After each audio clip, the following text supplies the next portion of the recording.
Eu sempre tenho dito em sala de aula que Getúlio Vargas e Juscelino Kubitschek têm tudo para cair nessa prova. E mais, além deles dois, eu colocaria também o presidente Lula. Sim, o presidente Lula, para fazer uma comparação com o estilo deles dois. Poderíamos ter Fernando Henrique também para fazer comparação. Comparação de quê, professor? A ideia de nacionalismo, a ideia de como é que eles lidavam com o trabalho, com o trabalhador. É importante também a gente até perceber que alguns jornalistas têm colocado que Lula é populista. Você concorda com isso? Por que populista? O que é que seria populista?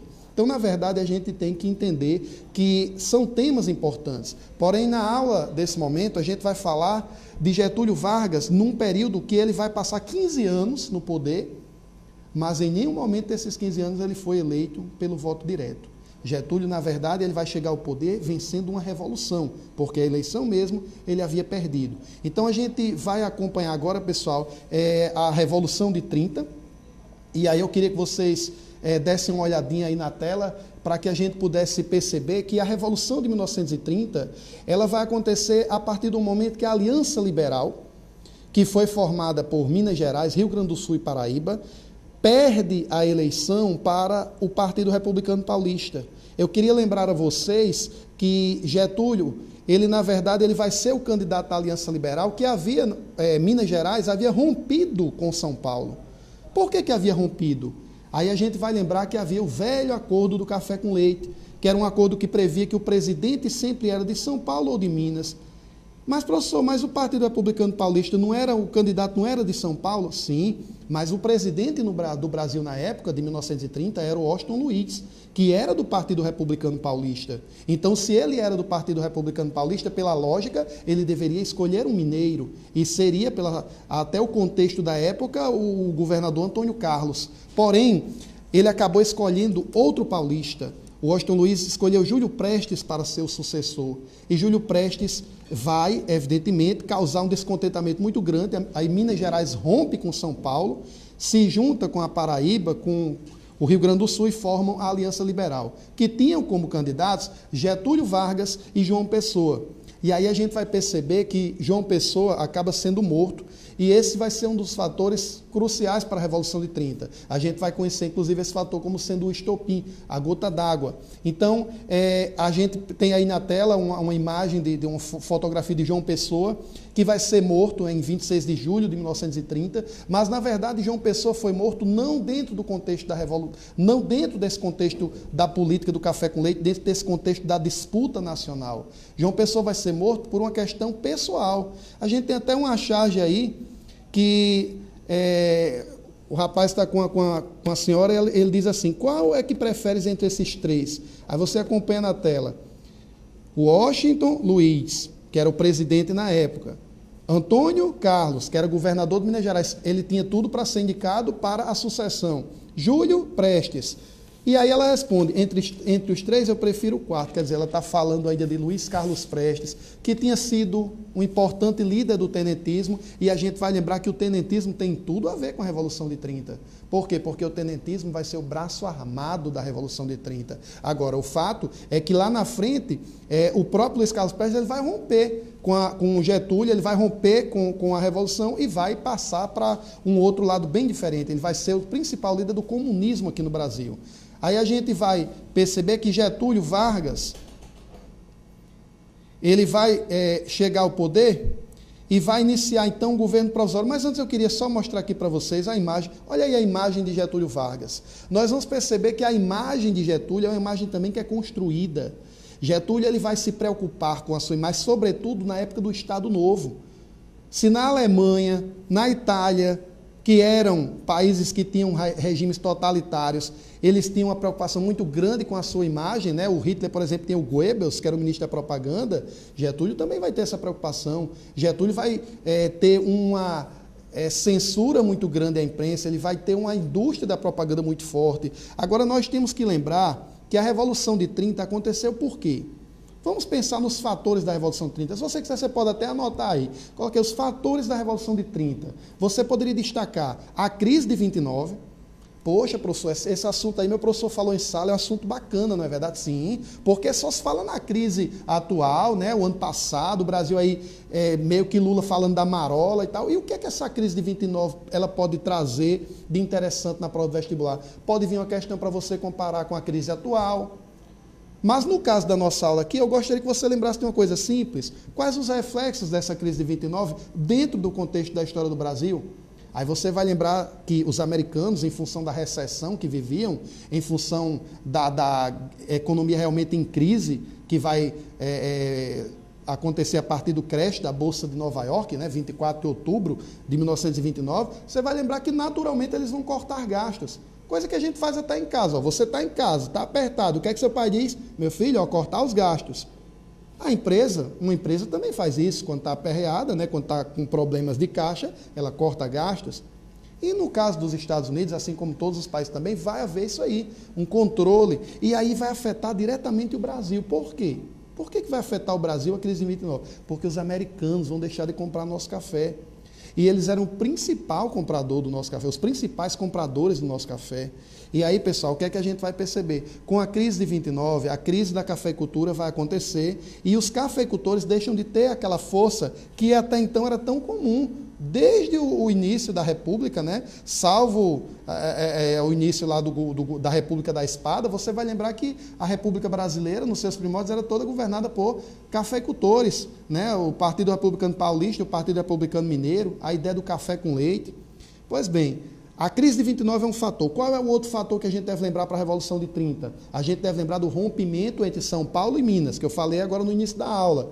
A ideia de que Minas Gerais não aceita a nomeação de um candidato paulista e rompe formando a Aliança Liberal. Esse é um fator importante, o rompimento do acordo café com leite. Outro fator importante, o tenentismo. E você pode até colocar aí nas suas anotações. Tenentismo pode ser visto como o braço armado da Revolução de 30. É ele quem vai dar o suporte militar para os revolucionários. E a gente poderia destacar também o assassinato de João Pessoa, que aí no caso, aí eu faço um paralelo com a Primeira Guerra. Estão lembrados da Primeira Guerra? A Primeira Guerra acontece por quê? Por causa da morte de Francisco Ferdinando? Não. A Primeira Guerra é uma coisa que vem se desencadeando desde o século XIX, as políticas nacionalistas, o imperialismo, as disputas por mercados. Agora, quando ocorre o assassinato de Francisco Ferdinando, aí ali é a gota d'água, é o estopim. Da mesma forma, a morte de João Pessoa foi o estopim, porque ele foi assassinado, na verdade, por quem? Por João Dantas, que era um inimigo político dele na região, e aí, em função de João Pessoa ter publicado cartas que João Dantas, né, tinha escrito para a sua amante, que sempre ele a encontrava, ele acabou, né, se vingando de João Pessoa da pior maneira possível. Ele próprio vai assassinar João Pessoa numa confeitaria lá em Recife. Quer dizer, a morte de João Pessoa nada tinha a ver com o contexto da sucessão presidencial, mas ela acabou servindo como motivo emocional, ela acabou servindo como base para que houvesse o que? A eclosão de uma revolução que vai levar Getúlio ao poder. E aí a gente vai estudar um verdadeiro estadista, estrategista. Getúlio, sempre que é feita uma pesquisa, é colocado como um dos 3 principais presidentes do Brasil. Getúlio e Juscelino sempre estão ali entre os mais elogiados, digamos assim, de uma forma geral. E aí vamos perceber que Getúlio ele tem 3 fases do seu governo, nessa fase que vai ser conhecida como Era Vargas. A Era Vargas vai de 1930 até 1945. Lembrem, pessoal, por que é importante a Era Vargas? 80 anos da Revolução que levou Getúlio. Só por isso, professor? Não, não é só por isso. Sempre caem questões sobre Getúlio Vargas no vestibular, no Enem, pela questão da mudança que ocorre na legislação trabalhista. O próprio direito do trabalho em si vai crescer muito. E a gente sabe que o nosso vestibular aborda muito questões ligadas ao trabalho, questões ligadas à organização política. Então é importante que a gente entenda que Getúlio é o cara que você precisa estudar um pouco mais para o seu vestibular. Olha ele aí olhando para você, ele está dizendo assim, ó, estude a minha vida. Então vamos ver um pouquinho. A era Vargas, então, vai de 1930 a 45 e pode ser subdividida em quê, pessoal? Governo provisório, governo constitucional e Estado novo. Por que governo provisório? Porque vai passar por cima, vai romper com a Constituição em vigor. Qual era a Constituição em vigor, pessoal? Lembra? A de 1891, que era a Constituição republicana. Só que Getúlio, ele vai governar provisoriamente. Quando é que deixa de ser provisório, professor? Quando ele vai promulgar uma nova Constituição, que é a Constituição de 1934. Aí vamos ter o quê? O governo constitucional de Vargas. Por fim, a gente vai perceber que Getúlio vai fazer aquilo que alguns historiadores chamam de o golpe dentro do golpe, que é exatamente o Estado Novo, de 37 a 45. É muito importante lembrar o Estado Novo, porque o Estado Novo vai ser exatamente a ditadura de Getúlio, e o Brasil vai passar pela Segunda Guerra Mundial e vai ter uma participação bastante marcante nesse conflito.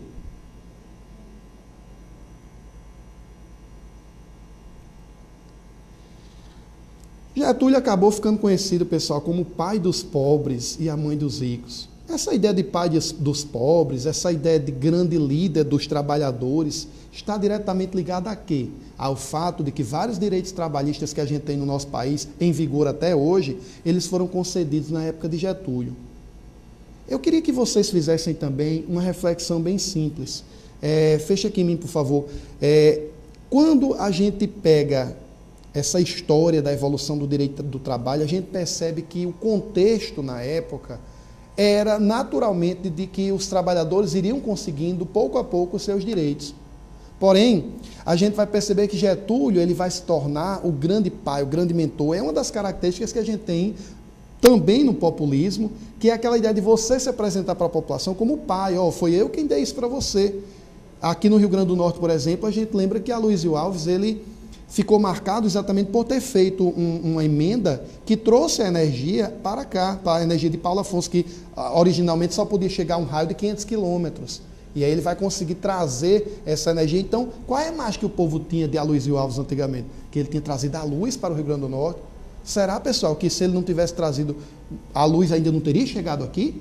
Não faz sentido. Será que os direitos do trabalho, se não fosse com Getúlio, não teriam vindo? Claro que já teriam vindo, mas é importante, e aí eu também não estou querendo tirar o mérito deles, mas é importante que a gente entenda que esses direitos, eles vão ser importantes porque vão conseguir, vão ajudar a construir uma imagem altamente positiva de Getúlio.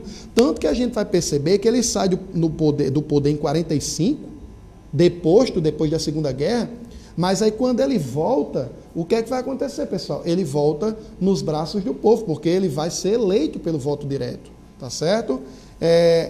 Vamos analisar então o governo provisório de Getúlio Vargas. O que é que a gente vai perceber de importante no governo provisório? Eu chamo a atenção que esse governo provisório pode ser chamado também de quê, pessoal? De governo revolucionário de Getúlio. E nesse governo revolucionário ou provisório, o que é que ele vai fazer?